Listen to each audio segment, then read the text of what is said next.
Hi అండి, అందరికీ happy Holi అండి. మేమైతే ఫస్ట్ టైం హోలీని సెలబ్రేట్ చేసుకుంటున్నాము మా ఫ్రెండ్స్ వల్ల. సో యాక్చువల్గా ఈరోజు కదా హోలీ, మేము నిన్నే సెలబ్రేట్ చేసుకున్నాం అనమాట. మేము వచ్చే దారిలో మా బాబు టీవీలో ఫిషెస్ని చూశాడు. నేను ఫిష్ తింటా అంటే చాలా గోల్ చేశాడు అనమాట. సో ఇక్కడున్న ఫిషెస్ అన్నీ చూసాము. మేము ముగ్గురమే ఉన్నాం కదా, తక్కువ తీసుకోవాలని చెప్పి. సో మా బాబు అయితే ఫుల్ భయపడ్డాడు ఆ లైవ్ ఫిషెస్ని చూసి. సో నేను కూడా భయపడ్డాను, వేగంగా పైకి వచ్చేస్తున్నాయి అనమాట. సో ఇంటికి తెచ్చుకొని ఇలా ఫిషెస్ని అయితే బాగా కడిగేసుకున్నాం అనమాట. నేనైతే ఫిషెస్ వండి 2 years అవుతుందండి. పెళ్ళికి ముందైతే నేను ఎప్పుడు ఫిష్ అనేది ఫ్రై చేయలేదు, ఇంకా కర్రీ కూడా ఏం చేయలేదు అనమాట. మా హస్బెండ్కి ఫిషెస్ అంటే చాలా ఇష్టం. సో తన వల్ల నాకు కూడా అలవాటైంది. బట్ 2 years నుంచి అయితే నేను ఎప్పుడు ఫిష్ అయితే వండలేదండి. 2 years తర్వాత ఫస్ట్ టైం నేను ఇలా వండుతున్నాను. సో ఎలా వస్తుందో అయితే నాకు తెలియదని ముందే మా హస్బెండ్కి చెప్పేసాను అనమాట. సో ఫిషెస్కి ఉప్పు కారం అన్నీ పెట్టేసుకున్నాను. సో ఫ్రాన్స్ కూడా తీసుకున్నామండి. ఫ్రాన్స్ బిర్యానీ కోసం బయట 360 చెప్తున్నాడు బిర్యానీ అని చెప్పి, ఇంటిలోనే చేస్తా అని చెప్పి ఇలా తీసుకున్నా. మా మమ్మీ చూస్తే షాక్ అయిపోద్ది, ఎందుకంటే నేను ఎప్పుడు ఇవి చేయలేదు. సో అమ్మ కంగారు పడకు, ఇవైతే డైరెక్ట్గా వాళ్ళే ఒలిచేసి ఇచ్చారు, నేను అదొక్కటే తెచ్చుకున్నాను. సో ఈ లోపు నేను మిక్స్ అయితే పెట్టేసుకున్నాను అండి. అల్లం వెల్లుల్లి ఆనియన్ ఇంకా అన్ని మసాలా అన్నీ వేసుకున్నాను. సో అవి ఒక్కొక్క స్పూన్ వేసుకొని రెండింటిని మ్యారినేట్ చేసుకున్నాను అండి. ఎంత బాగా నానితే అంత బాగా టేస్ట్ వస్తాయంట. సో ఆ ఫిష్ పేరు కూడా మాకు తెలియదు, వాడు ఫ్రైకి బాగుంటాయి అంటే ఇంక తీసుకున్నాము. అవి 100కి ఇచ్చాడు. సో ఆంధ్ర సైడ్ కన్నా తెలంగాణలో కొంచెం తక్కువ కాస్టే ఉన్నాయి. సో చూస్తున్నారు కదా, ఇలా మొత్తం అన్నీ కలిపేసుకొని ఉంచుకున్నాము. నేను గొప్ప సంబరపడిపోతున్నాను, కానీ అక్కడ ఎలా వస్తాయో నాకు కూడా తెలీదు.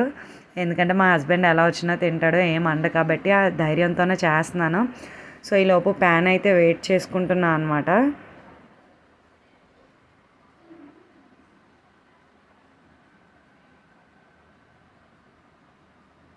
ఇదేంటంటే ఇవి బిర్యానీకి ఫ్రాన్స్ ఉంటాయి కదా, స్మెల్ అవి పోవాలి, ఇంకా కొంచెం టేస్టీగా ఉండాలి అంటే ఫస్ట్ అవన్నీ కలుపుకొని ఒక 10 నిమిషాలు ఉంచుకొని ఇలా వేడెక్కిన ఆయిల్లో వేసుకొని చాలా మనం ఫ్రై చేసుకోవాలన్నమాట. చాలా వాటర్ అందులోనే పోతుంది, వాటర్ అంతా పోయేంత వరకు ఫ్రై చేసుకోవాలి. సో అలా ఫ్రై చేసుకున్న తర్వాత ఉత్తిగా కూడా తినొచ్చండి, అంత బాగుంటాయి. సో చూస్తున్నారు కదా, అందులో సగం నేను ఎలా తింటే మిగిలిన సగం మా హస్బెండ్ కెమెరా వెనకాతల నుంచి తినేస్తున్నాడు అనమాట. ఇలా తీసుకొని పక్కన ఉంచుకోవాలి. ఇలా అయితే మనము కుక్కర్లో చేసుకున్న ప్యాన్లో చేసుకున్న ఫ్రాన్స్ అనేవి ఎలా అయినా టేస్ట్ ఉంటాయన్నమాట. సో అవి ఫ్రై అయ్యేలోపు నేను ఈలోపు బాస్మతి అనేవి రైస్ నానబెట్టుకున్నా, ఇంకా బిర్యానీకి కట్ చేసుకొని ఉంచుకున్నాను. ఈ బిర్యానీ అయితే కుక్కర్లో కన్నా ఇలా ప్యాన్ మీద ఒక 10 minutesలో అయిపోతుందండి. చాలా ఈజీ. బ్యాచిలర్స్ అయినా ఇంకా ఇంట్లో ఫాస్ట్గా చేసుకోవాలి అన్న, వెరైటీగా ఉండాలి అన్న ఈ రెసిపీని అయితే ట్రై చేయండి, అంత బాగుంటుంది. సో ఇలా ఆయిల్ అనేది హీట్ ఎక్కాలండి. ఒక 2-3 స్పూన్స్ వేసుకుంటే చాలండి, ఎక్కువ ఆయిల్ కూడా అవసరం లేదు, ఎందుకంటే ఆల్రెడీ మనం ఫ్రాన్స్ని ఫ్రై చేసుకొని పెట్టుకున్నాం కదా. సో ఇలా బిర్యానీ మసాలా, జీరా ఇంకా ఆనియన్, నేను మసాలా అయితే తక్కువ వేసుకున్నాను, ఎండాకాలం కదా. సో ఇంతేనండి, ఇంతకు మించి మనం ఏమీ వేసుకోవాల్సిన అవసరం లేదు.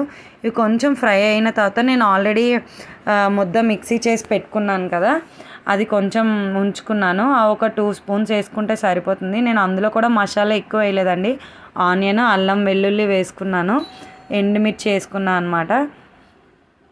సో ఇది ఇలా ఫ్రై అవ్వాలి. సో ఆల్రెడీ మనం ఫ్రై చేసి పెట్టుకున్నాం కదా ఫ్రాన్స్, అవి అందులో వేసేసుకొని ఇంకొంచెం ఫ్రై చేసుకొని ఉంచుకోవాలండి. చాలా ఈజీ. మీకు ఈ వీడియో కనుక నచ్చితే, సో ఇలా అన్నీ బాగా ఫ్రై అయిన తర్వాత మంచిగా మనం ఆల్రెడీ నానబెట్టి పెట్టుకున్నాం కదండి బాస్మతి రైస్. అసలు ఎందుకు నానబెట్టుకుంటామంటే కుక్కర్లో అయితే ఈజీగానే అయిపోతుందండి, ఇలా ప్యాన్ మీద చేసుకున్నప్పుడు గ్యారెంటీగా నానబెట్టుకోవాలి. నేనైతే ఒక పెద్ద గ్లాస్తో ఒక 1 glass తీసుకున్నాను. సో 1 glass దానికైతే ఒక 1.5 తీసుకుంటే సరిపోతుందండి వాటర్, ఎందుకంటే బాస్మతి రైస్ కదా. సో బాస్మతి కాకుండా నార్మల్ రైస్ అయితే 1 glassకి 2 glass వాటర్ తీసుకోవాలండి. అసలు ఎంత హ్యాపీగా ఉంటుందండి, సండే రోజు హోలీ ఆడుకొని ఇంటికి వచ్చి ఇలా అందరం కలిసి వంట చేసుకొని ఎంత హ్యాపీగా ఉంటుంది. బయటికి వెళ్తే ఖచ్చితంగా 500 ఏంటండి 1000 కూడా అయిపోతున్నాయి బిర్యానీ తినాలంటే. మనం బిర్యానీ కోసం అని వెళ్తాం, కానీ బిర్యానీతో పాటు ఇంకా చాలానే తీసుకుంటాం, స్వీట్ తింటాము. ఇప్పుడైతే హలీం వస్తుంది, నెక్స్ట్ టైం నేనైతే హలీం ట్రై చేద్దాం అనుకుంటున్నాను. కొంచెం చూసుకొని సాల్ట్ వేసుకొని ఇంక లాస్ట్లో మనం మూత పెట్టుకునే ముందే ఇలా పుదీనా కొత్తిమీర వేసుకోవాలన్నమాట. సో అది ఉడికేలోపు నేనైతే ఫిషెస్ పక్కనే ఆ ఫిషెస్ పక్కన ఇలా ఫ్రెష్గా ఫ్రూట్స్ అయితే అమ్ముతున్నారండి. నేను ఈ రామఫలం పండు తిని కూడా చాలా ఇయర్స్ అవుతుందండి. నేను మొన్న రీసెంట్గా చూశాను, మా హస్బెండ్కి వినిపించలే అనమాట ఆపమంటే. సో అప్పటి నుంచి నేను చాలా ఫీల్ అవుతున్నాను తినలే అని. ఫైనల్గా అయితే దొరికింది. అప్పట్లో అయితే మా నానమ్మ వాళ్ళ చేలోనే ఉండేవన్నమాట. సో నా కోసం మా నానమ్మ దాచి నేను వస్తే ఇచ్చేది, నేను రాకపోతే ఎవరి చేత టికెట్ డబ్బులు ఇచ్చి మరీ మా ఇంటికి పంపించేది అనమాట. అలా తినేదాన్ని. సో అప్పుడు నాకు దాని కాస్ట్ అంటే ఏం తెలియలేదు. ఇప్పుడు నేను కొనుక్కొని తినేసరికి కాస్ట్ తెలిసింది. అవి ఆ 2 అయితే 150 చెప్పిందండి. నేను అడగ్గా అయితే 100కి ఇచ్చింది. చూసారా రోజులు అసలు ఎలా అయిపోతున్నాయో. ఫ్రీగా తినే ఫుడ్ని కూడా మనం మంచిగా ఇప్పుడు ఎక్కువ డబ్బులు పెట్టుకొని తింటున్నాము. సో ఈలోపు నేను స్టవ్ మీద బిర్యానీ పెట్టుకున్నాను కదా, సో అవి పక్కన పెట్టుకున్నాను. అది ఉడికే టైంకి నేను ఫిషెస్ ఆల్రెడీ బాగా మ్యారినేట్ చేసుకొని పెట్టుకున్నాను కదండి. ఇలా ఫుల్ ఫిష్తో అయితే బాగుంటుందని వేసుకున్నాను అనమాట.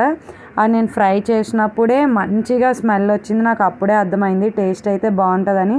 బట్ నాకు ఈ ఫ్రై చేయడం చాలా పెద్ద టాస్క్ అండి. అవి బాగా వస్తాయో లేదో, కింద అంటికిపోతాయో అని భయం అనమాట. ఆ ఫుల్ ఫిషెస్ తీయడానికి అవ్వట్లే అని చాక్తోనే ఒక 2 పీసెస్ కింద కట్ చేసుకున్నాను. సో చూస్తున్నారు కదా, అది మామూలు టాస్క్ కాదు అసలు దాన్ని తిప్పి తీయడం అనేది. సో ఫైనల్గా అయితే రెడీ అయిపోయింది. బిర్యానీ కూడా రెడీ అయిపోయింది అనమాట. చూస్తున్నారు కదా, దాని స్మెల్ కూడా అసలు సూపర్గా వచ్చింది. మా వాడైతే పక్కనే నించొని చూస్తున్నాడు ఆ ఫిష్ ఎప్పుడు అవుతుందా, ఎప్పుడు తిందామా అని. సో హోలీ జరుపుకున్న రోజు మా ఇంట్లో స్పెషల్స్ వచ్చేసి ఏంటో చూద్దామా. సో ఫస్ట్ అయితే ఆనియన్స్, లెమన్ పెట్టుకున్నా. లెమన్ ఎండిపోయింది, పెద్దగా ఏం ఫీల్ అవ్వకండి, లెమన్ తెచ్చుకోవడం మర్చిపోయామన్నమాట.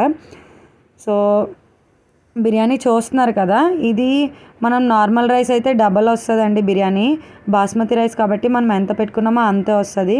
టేస్ట్కి అయితే సూపర్గా ఉంది. అది పొయ్యి మీద ఉన్నప్పుడే మా సగం బిర్యానీ అయిపోద్ది అనమాట. అలా తినేస్తూ ఉంటాము. సో వైట్ రైస్ కూడా పెట్టుకున్నాము, కొంచెం పెరుగన్నంకి ఇంకా రసం కూడా పెట్టుకున్నాము. రసం అయితే ఎక్సలెంట్గా వచ్చిందండి. సో ఇవన్నీ ఇందులో చెప్పడానికి కుదరదు కాబట్టి మంచిగా మీరు సింపుల్గా చేసుకున్న ఫిష్ ఫ్రై ఇంకా రొయ్యల బిర్యానీ పెట్టాను. సో మా సండే వ్లాగ్ అయితే ఇలా సూపర్గా అయితే అయ్యిందండి. సో నేను ఫస్ట్ అయితే నేను తింటా అండి, ఎందుకంటే అది బాగా వస్తేనే మా హస్బెండ్కి ఇంకా నా బాబుకి పెడతాను. స్వార్థం కోసం అయితే తినను. మంచి టేస్ట్గా ఉంటే అప్పుడు వాళ్ళకి షేర్ చేస్తాను, లేకపోతే ఏమన్నా కొంచెం అడ్జస్ట్ చేసి పెడతా అనమాట. మా వాడు చూస్తున్నాడు కదా, బిర్యానీ వద్దంట, ఫిష్ ఒక్కటే కావాలంట. నాతో అయితే తినను, డాడీతో తింటా అని చెప్పి గోల్ పెడితే నేను నాది ప్లేట్ ఇంకా నేను తీసుకొని తినేస్తున్నాను.